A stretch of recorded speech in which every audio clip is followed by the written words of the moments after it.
ಬೆಳಗಿನ ಬೆಳಕು. ಅರಣ್ಯಕಾಂಡ 6ನೇ ಅಧ್ಯಾಯ 1-21 ನಾಜೀರನ ವ್ರತ ಭಾಗ 23.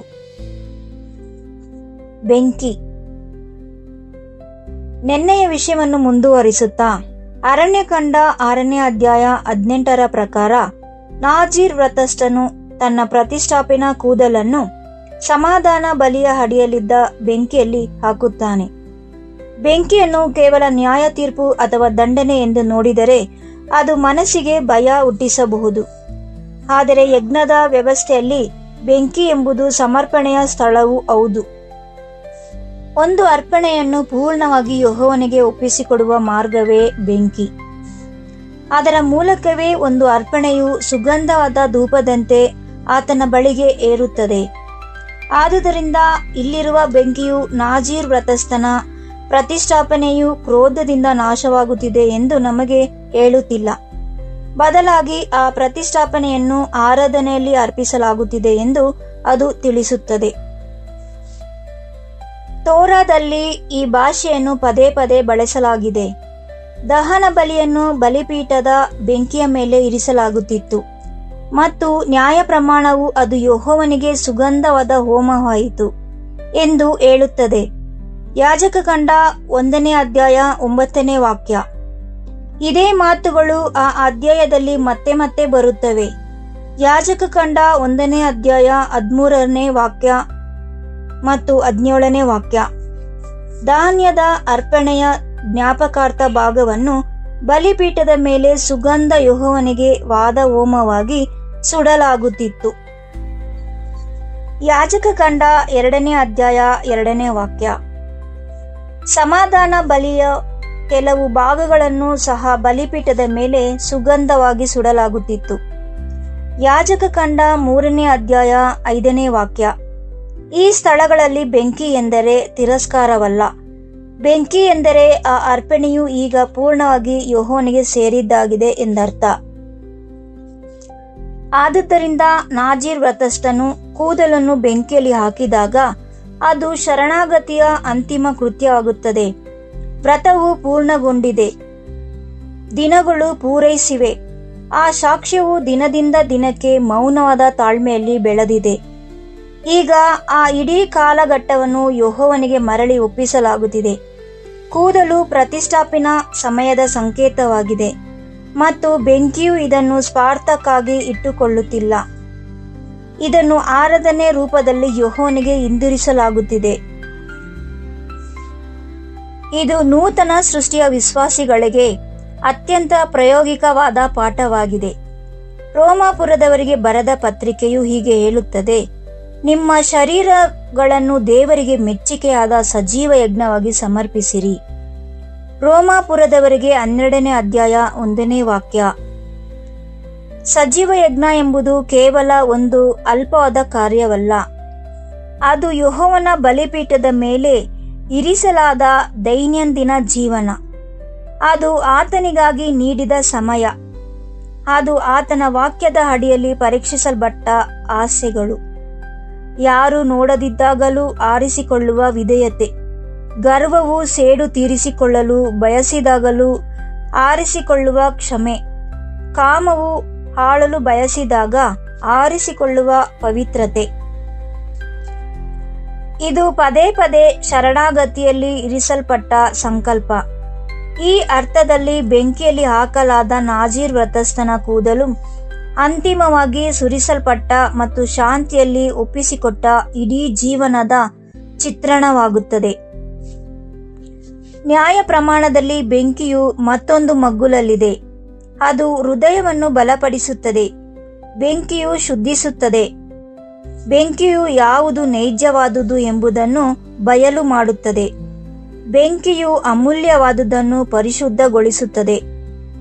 ನಶಿಸಿ ಹೋಗುವ ಚಿನ್ನವನ್ನು ಬೆಂಕಿಯಿಂದ ಪರೀಕ್ಷಿಸಿದರೂ ನಂಬಿಕೆಯ ಪರೀಕ್ಷೆಯು ಅದಕ್ಕಿಂತ ಅಮೂಲ್ಯವಾದುದು ಎಂದು ಪೇತ್ರನು ಬರೆದಿದ್ದಾನೆ. 1 ಪೇತ್ರ 1ನೇ ಅಧ್ಯಾಯ 7ನೇ ವಾಕ್ಯ. ಮಲಾಕಿಯು ಯೆಹೋವನನ್ನು ಶುದ್ಧೀಕರಿಸುವ ಅಕ್ಕಸಾಲಿಗನಿಗೆ ಹೋಲಿಸಿದ್ದಾನೆ. ಮಲಾಕಿ ಬರೆದ ಪತ್ರಿಕೆ 3ನೇ ಅಧ್ಯಾಯ 2 ಮತ್ತು 3ನೇ ವಾಕ್ಯ.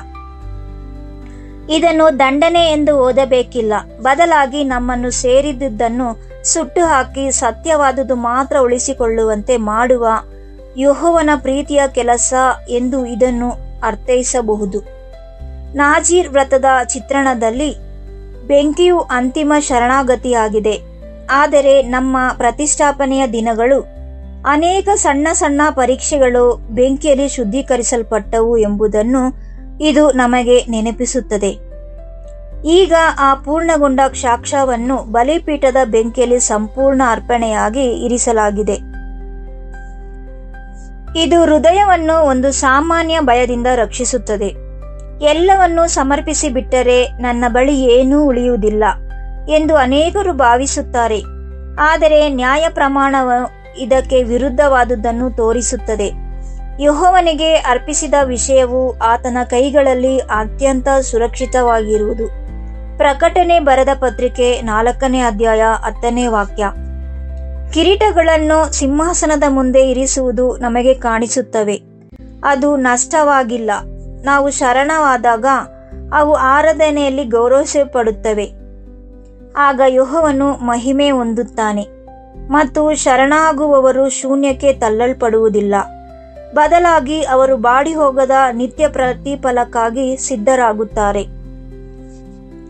ಯಾಕೋಬನು ಜೀವಕಿರಣದ ಬಗ್ಗೆ ಮಾತನಾಡುತ್ತಾನೆ. ಯಾಕೋಬ ಬರೆದ ಪತ್ರಿಕೆ 1ನೇ ಅಧ್ಯಾಯ 12ನೇ ವಾಕ್ಯ. ಪ್ರಕಟಣೆಯು ಜೀವಕಿರಣಗಳ ಬಗ್ಗೆ ಹೇಳುತ್ತದೆ. ಪ್ರಕಟಣೆ ಬರೆದ ಪತ್ರಿಕೆ 2ನೇ ಅಧ್ಯಾಯ 10ನೇ ವಾಕ್ಯ. ಪೇತ್ರನು ಬಾಡಿ ಹೋಗದ ಮಹಿಮೆಯ ಕಿರೀಟದ ಬಗ್ಗೆ ಮಾತನಾಡುತ್ತಾನೆ. 1 ಪೇತ್ರ 5ನೇ ಅಧ್ಯಾಯ 4ನೇ ವಾಕ್ಯ. ಇವು ಕೂದಲಿನಂತೆ ಬಾಡುವುದಿಲ್ಲ. ಇವು ತಾತ್ಕಾಲಿಕವಾಗಿ ಸಂಕೇತಗಳನ್ನೇ ಮುಗಿಯುವುದಿಲ್ಲ. ಇವು ಮೆಸ್ಸಿಯನ ಮೂಲಕ ಸಹಿಸಿಕೊಳ್ಳುವವರಿಗೆ ಯೆಹೋವನು ನೀಡುವ ಶಾಶ್ವತ ಉಡುಗೊರೆಗಳಾಗಿವೆ. ಆದುದರಿಂದ ಸಮಾಧಾನ ಬಲಿಯ ಅಡಿಯಲ್ಲಿರುವ ಬೆಂಕಿಯು ನಂಬಿಗಸ್ತರಿಗೆ ಕ್ರೋಧದ ಬೆಂಕಿಯಲ್ಲ, ಅದು ಸಮರ್ಪಣೆಯ ಬೆಂಕಿ. ಅದು ನಾಶವಲ್ಲ, ಅದು ಶರಣಾಗತಿ. ಅದು ದಂಡನೆಯಲ್ಲ, ಅದು ಆರಾಧನೆ. ಇದು ಪೂರ್ಣಗೊಂಡ ಪ್ರತಿಷ್ಠಾಪನಾ ಜೀವನದ ಅಂತಿಮ ಘೋಷಣೆಯಾಗಿದೆ. ಎಲ್ಲವೂ ಯೆಹೋವನಿಗೆ ಸೇರಿದ್ದು, ಎಲ್ಲವೂ ಯೆಹೋವನಿಗೆ ಮರಳುತ್ತದೆ ಮತ್ತು ಎಲ್ಲವೂ ಯೆಹೋವನ ಬಳಿ ಸುರಕ್ಷಿತವಾಗಿದೆ. ಇದು ನಮಗೆ ಚುಚ್ಚುವಂತೆಯೂ ಇರಬೇಕು ಮತ್ತು ಅದೇ ಸಮಯದಲ್ಲಿ ಸಾಂತ್ವನವನ್ನು ನೀಡಬೇಕು. ಚುಚ್ಚುತ್ತದೆ ಏಕೆಂದರೆ ಅದು ಗರ್ವವನ್ನು ತೆಗೆದುಹಾಕುತ್ತದೆ. ಸಾಂತ್ವನ ನೀಡುತ್ತದೆ ಏಕೆಂದರೆ ಅದು ಭಯವನ್ನು ಹೋಗಲಾಡಿಸುತ್ತದೆ. ನಮ್ಮ ಪ್ರತಿಷ್ಠಾಪನೆ ನೈಜವಾಗಿದ್ದರೆ ಅದು ಶರಣಾಗತಿಯಲ್ಲಿ ಕೊನೆಗೊಳ್ಳುತ್ತದೆ. ನಮ್ಮ ಶರಣಾಗತಿ ನೈಜವಾಗಿದ್ದರೆ ಅದು ಶಾಂತಿಯಲ್ಲಿ ಕೊನೆಗೊಳ್ಳುತ್ತದೆ ಮತ್ತು ಆ ಶಾಂತಿ ನೈಜವಾಗಿದ್ದರೆ ಅದು ಯೆಹೋವನಿಗೆ ಸಂತೋಷದಿಂದ ಅರ್ಪಿಸಲಾಗುತ್ತದೆ. ಪ್ರತಿಷ್ಠಾಪನೆಯ ಅಂತ್ಯವು ಶೂನ್ಯವಲ್ಲ, ಅದು ಸಹಭಾಗಿತ್ವ, ಅದು ಆರಾಧನೆ, ಅದು ನಿತ್ಯ ಪ್ರತಿಫಲದ ಆರಂಭ. ಪ್ರಾರ್ಥನೆ. ಓ ದೇವರೇ, ನಮ್ಮ ಹೃದಯಗಳನ್ನು ನಿನಗೆ ಮುಚ್ಚಿಡದೆ ಸಜೀವ ಯಜ್ಞಗಳಾಗಿ ಬದುಕಲು ನಮಗೆ ಕಲಿಸು. ನಿನ್ನ ಸತ್ಯದ ಮೂಲಕ ನಮ್ಮ ಭಕ್ತಿಯನ್ನು ಪವಿತ್ರತೆಗೊಳಿಸು ಮತ್ತು ಸಹನೆಯ ಮೂಲಕ ನಮ್ಮ ನಂಬಿಕೆಯನ್ನು ಶುದ್ಧೀಕರಿಸು. ನಮ್ಮ ಸ್ವಂತ ದಾಖಲೆಗಳ ಬಗ್ಗೆ ಹೆಮ್ಮೆ ಪಡದಂತೆ ನಮ್ಮನ್ನು ಕಾಪಾಡು ಮತ್ತು ಕ್ರಿಸ್ತನ ಶಾಂತಿಯಲ್ಲಿ ನಮ್ಮ ಭರವಸೆಯನ್ನು ಇರಿಸು. ನಮ್ಮ ಇಡೀ ಜೀವನದ ಆರಾಧನೆಯಲ್ಲಿ ಶುದ್ಧ ಮನಸ್ಸಾಕ್ಷಿಯನ್ನು ಮತ್ತು ಸಂತೋಷದಲ್ಲಿ ನಿನಗೆ ಅರ್ಪಿತವಾಗುವಂತೆ ಸಹಾಯ ಮಾಡು. ನಮ್ಮ ಓಟದ ಅಂತ್ಯದವರೆಗೂ ನಮ್ಮನ್ನು ನಂಬಿಗಸ್ತರನ್ನಾಗಿ ಇರಿಸು.